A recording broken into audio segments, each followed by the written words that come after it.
दूसरी चीज ये है what is called real account. अब रियल अकाउंट कैसे है कि जितने भी आपके कंपनी में एसेट्स होते हैं उनके ट्रांजैक्शंस हम रियल अकाउंट के जरिए से देखते हैं।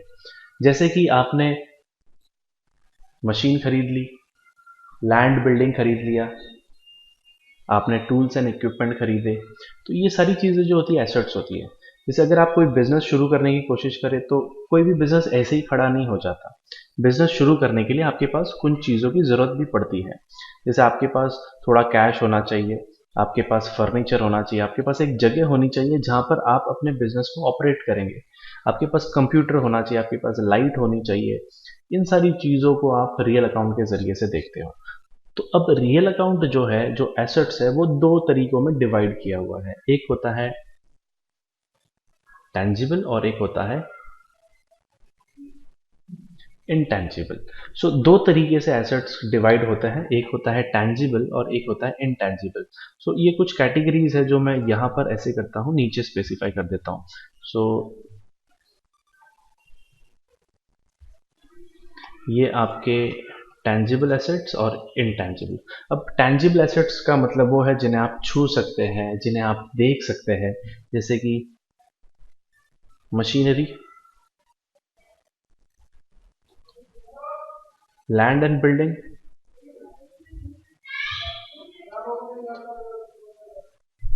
Tools and equipment. सो ये ऐसी चीजें जिन्हें आप छू सकते हैं, जिन्हें आप देख सकते हैं, जिनको आप खरीद सकते हैं और बेच सकते हैं। सो ये वो चीज़ें हैं जिन्हें हम टैंजिबल एसेट्स कहते हैं। और इनटैंजिबल मतलब जिन्हें आप नहीं छू सकते हैं। अगर एक नॉर्मल तरीके से, अगर एक प्रॉपर एग्जांपल के साथ कहा जाए कि जिन्हें आप नहीं छू सकते, जिन्हें आप नहीं देख सकते हैं, उन्हें इनटैंजिबल कहते हैं। अब वो क्या है ये आपको सोचना है। आप चाहे तो इसे पॉज करें, सोचें और फिर जवाब देखें कि क्या आपने सही कहा। सो देखा जाए तो गुडविल है,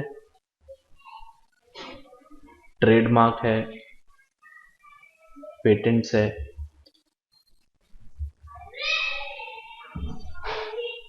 रजिस्ट्रेशन मार्क। कुछ ऐसी चीजें हैं जो एक्चुअली में दिखती नहीं है बट उनके पैसे आप जरूर मिलते हैं। जैसे गुडविल, रेपुटेशन आपकी कंपनी का।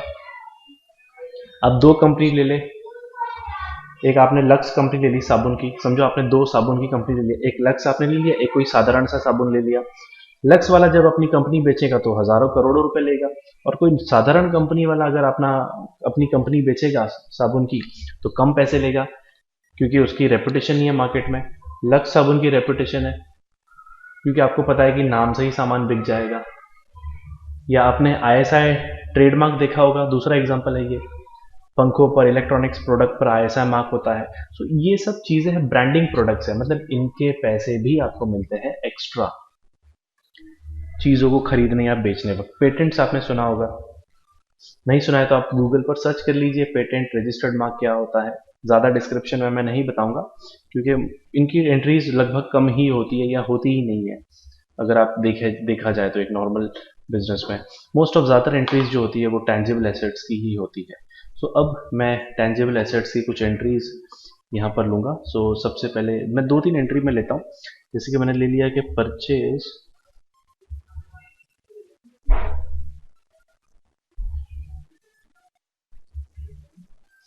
मशीनरी फ्रॉम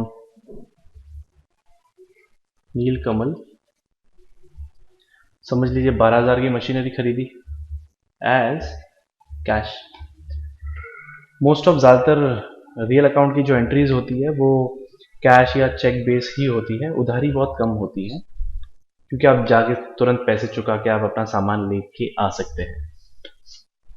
तो यहाँ पर अगर इसे हम सॉल्व करें तो इसे आपको सॉल्व करना है आपके रियल अकाउंट के तरीके से। जहां पर मशीनरी आपके पास आ रही है तो आप लिखेंगे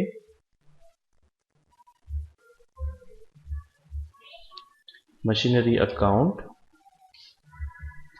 डेबिट 12,000 और यहां पर आप लिखेंगे कैश। अगर आप इसे देखें तो यहां पर मशीन आपके पास आई है, क्योंकि मशीनरी रियल अकाउंट है तो ऑब्वियस बात है आपको मशीन ही यूज करना है, आप परचेज यूज नहीं कर सकते।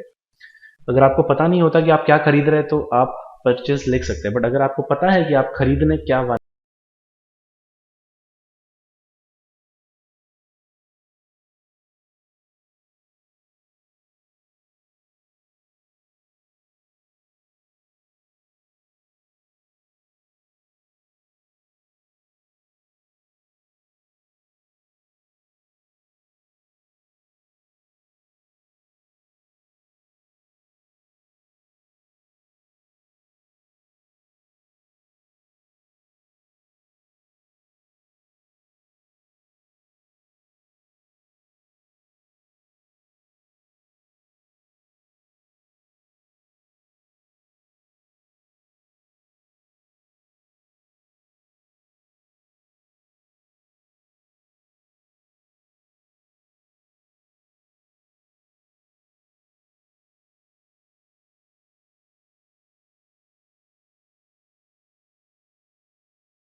करते हैं उसकी